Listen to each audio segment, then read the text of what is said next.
Sean, let's smash this.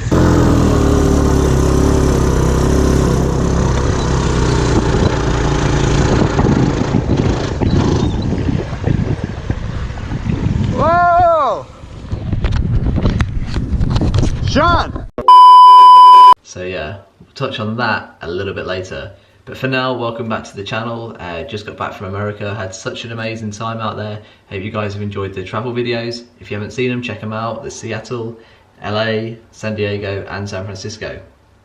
So when we were in San Francisco, we decided to go ATVing, which is basically just quad biking along some sand dunes. I've actually done it before when I was working out in San Francisco, and it's probably at least one of my top 5 recommendations if you make it to the West Coast, to make sure you do go ATVing on the sand dunes somewhere. We went in Pismo Beach, which is halfway between LA and San Francisco, and it's about 1,700 acres of just sand dunes on the beach. It's absolutely amazing views. You can see whales out on the coast, and also inland it's just sand for as far as the eye can see. So there's plenty of space to go ATV in, but what I would say is be careful, and you'll find out why later. Anyway, I made an edit of our time there. It's a little bit jumpy because it's all filmed with a GoPro going up and down over these sand dunes, but enjoy it, let's go.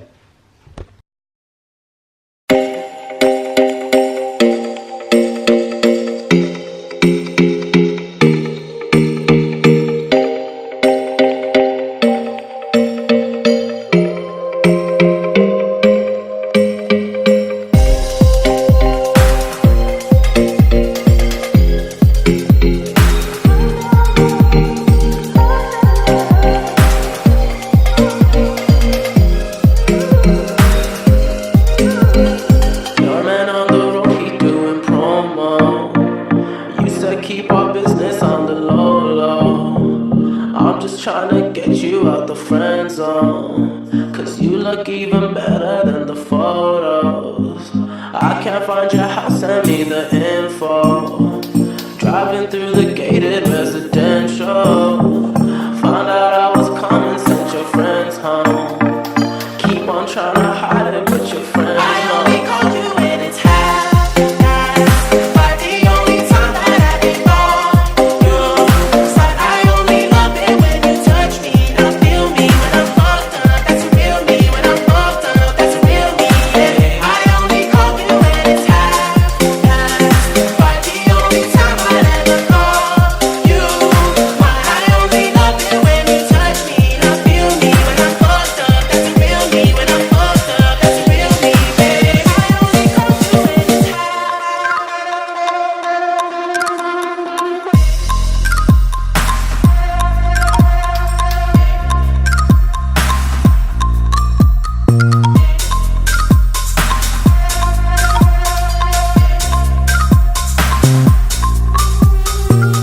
So at this point of the video, we're about halfway through. It's about an hour and a half into our time ATVing, and we had a 3-hour slot. As you can see, it was pretty much empty there. I think that's because it was, quite late. It's September. Last time I went was in June or July, and it was absolutely rammed. There's people all over the beach, and there's people on like bikes, quads, 4-seaters, 6-seaters. But to be fair, we pretty much had the whole dunes to ourselves, which was absolutely amazing. It means you're not too concerned with who's around you and kind of looking left and right before you go over dunes.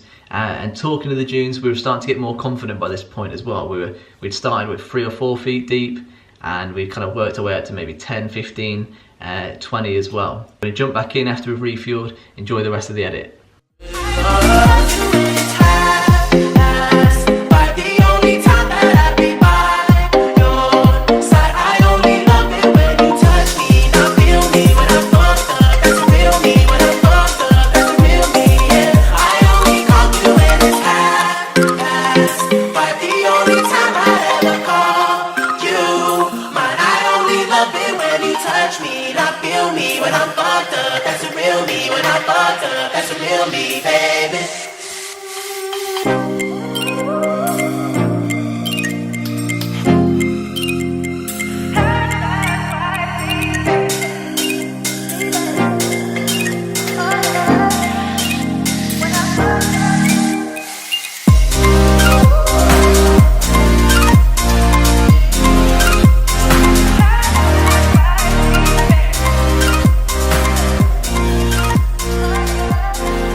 So for all that footage, that's been me wearing the GoPro on a chest piece about here.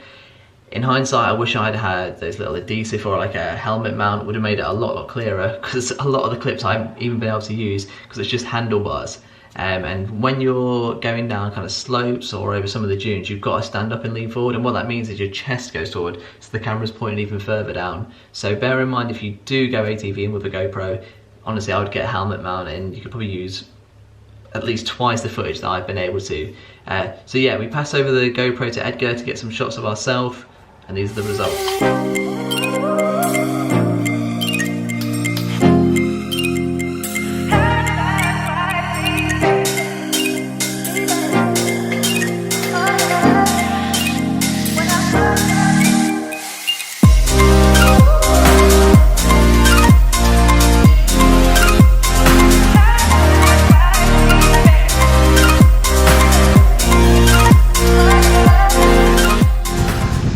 Sean, let's smash this. So moving on to probably why you clicked on the video, and the first clip from the video, the ATV crash. I'm gonna let it play and I'll talk about it afterwards.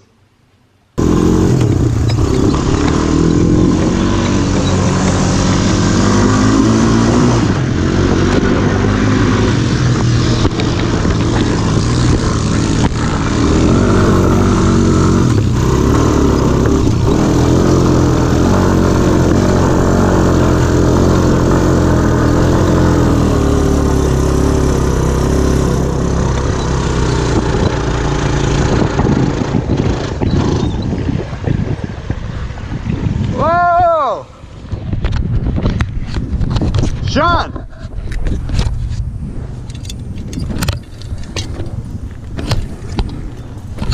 Sean! Help! Coming! I'm here. Fuck, where are you, mate? Come here. He's okay. How you doing, lad?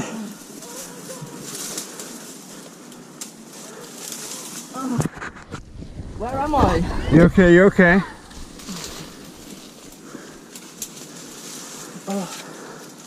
I've lost my shoe. I don't know where my shoe is. It's right here. Oh shit, man. Shit, what's going to do? I'm going to have to pay shitloads of money on that. Don't worry about it. We'll take care of it in a sec. First of all, I'm extremely lucky. I actually can't believe, looking back on it, that I came out with no major injuries. All I came out of it with were some scratches on my arms and some quite bad bruising on my legs where the quad bike actually fell on me. So from my perspective, what I remember of it is literally Edgar having the GoPro and just trying to get some shots. And you can see on the video it starts to go like on an incline, and normally with the sand dunes you can tell where they are. So I knew one was to my left, and normally you can see where they are in the distance as well, because there's a change in depth of field, or you see some of the kind of like grassy shrubbery area. I didn't see any of that, so I just kind of went full pelt up this incline, and before it was too late, you see me kind of veer to the right because I saw it coming sharply on my left, but there's obviously nowhere to go. So at that point I was kind of flying through mid-air, kind of thinking, you know, what's going to happen? You know, I didn't scream or anything like that. You hear on the video it's just completely silent, and I just remember like holding on and then getting close to where the trees and that were, and just closing my eyes, and then next thing I know I kind of woke up and realised that the quad bike was on top of me. So at that point I shook my right arm, shook my left arm, you know, my right leg, left leg, made sure they were all not broken, and still I could still use them. Thankfully I could. At the time I didn't know if I was just full of adrenaline, and you know, you hear cases of where people maybe break their arm or their leg, but they don't realise it for like 5 or 10 minutes. So at that point I was still kind of just getting my bearings really, and I tried to push the quad off me. It was going nowhere. So then that's the point in the video you hear me yell help. I've got to say how amazing Edgar was in that situation. As soon as he knew that I was in trouble, raced off his quad. You see him just race straight down. You know, he's not scared of anything. He acts really quick, and somehow manages to get the quad bike off me, because, you know, they're heavy. I was underneath it and tried to almost like bench press it off, and it wasn't moving a budge. He's come down and I think I just pushed one side of it, rocked it up enough for me to kind of crawl out and away from the situation. But some people have asked, do they think I was concussed, because I asked kind of where was I, but I don't think I was. I've had concussion tests since by a doctor, and you know, I was fine, I got cleared. But I think it's because when I crawled out, I looked that way into the kind of shrubbery, so I was expecting to maybe see where the sand dunes were and whatnot, and I didn't kind of know where I was. Other people have also commented on the fact that I was speaking about my shoe. At the time, it wasn't because I wanted to find that shoe and I wanted to make sure that I had it for, you know, for when we went home. It's purely because I was stood in like nettles, all the shrubbery, and when my feet were hurting, man, so I wanted these shoes and I had to find where they were. Luckily it was about, and I've still got them back now. And yeah, I was pretty shaken up by it. I remember kind of getting out of there and worrying, one, about the cost, how much was it going to cost to fix the quad bike and whatever. And I must say, the guys down at Pismo Beach were absolutely amazing. We called them out, we helped them get the quad out of there, pull it back, and actually rode it back along the beach to where we get picked up. At that point I was riding very, very slowly, very cautiously, because at the time I was still feeling quite sore and quite tired and obviously quite injured as well. But we made it back in one piece, and here I am back in England. So it's been around a week as well since the ATV crash, and I'm still feeling quite tight and quite sore. I haven't been back to the gym yet, and that's kind of an advice from doctors and from Kirsty, who's a physio. I'm quite badly bruised, but I just feel so lucky to come out of that with no major injuries. However, would I recommend ATVing to you guys? Absolutely. It's very cliche, just make sure you're safe, you know, watch where you're going. It's not as if you're just going to ride around there with your eyes closed, is it? But it's just shown me that these things can happen. I would like to go again. I think it's something completely different. We don't get the opportunity to do anything like that around here. So if you do make it out onto the West Coast, I would 100% recommend ATVing.